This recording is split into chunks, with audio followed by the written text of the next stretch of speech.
Welcome to Kumari தெண்டல். இன்றைக்கி நம்ம வீடியோவில் சிம்பிளாக ஒரு மோர் குழம்பு எப்படி பண்ணுறதுன்னு பார்க்க போகிறோம். அதுக்கு கொஞ்சமாக எண்ணெய் சேர்த்துட்டு எண்ணெய் சூடானதும் கொஞ்சமாக கடுகு, அப்புறம் கொஞ்சமாக வெந்தயம், இது கூட ஒரு 3 காஞ்ச மிளகாய் இவ்வளோ சேர்த்துட்டு கடுகும் வெந்தயமும் நல்லா பொரியட்டும்.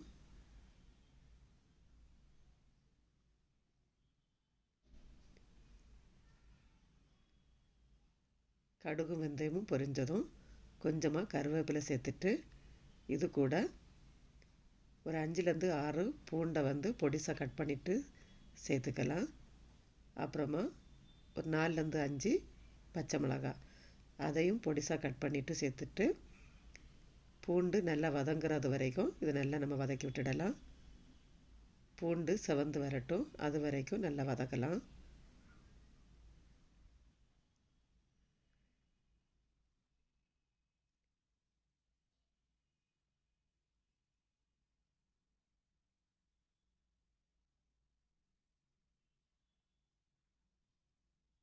இப்போ பாருங்கள், பூண்டு நல்லாவே வதங்கி வந்துட்டுருக்குது. இந்த டைமில் ஒரு 10 மாதிரி சின்ன வெங்காயத்தை பொடிசாக கட் பண்ணிவிட்டு இதில் சேர்த்துக்கலாம்.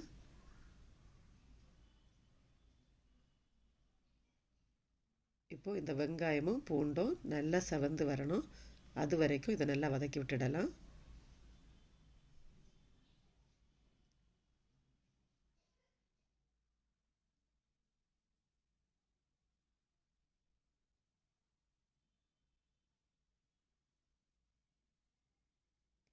பாருங்கள், இந்த அளவுக்கு வெங்காயமும் பூண்டும் நல்லா வதங்கி வரணும்.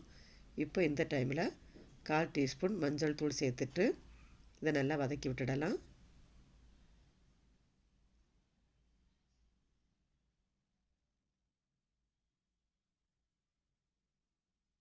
இப்போ இந்த டைமில் நான் 1/4 லிட்டர் தயிரை நல்லா ஒரு விஸ்கு வச்சுட்டு நல்லா இதை கடைஞ்சி வச்சிட்ருக்கிறேன்.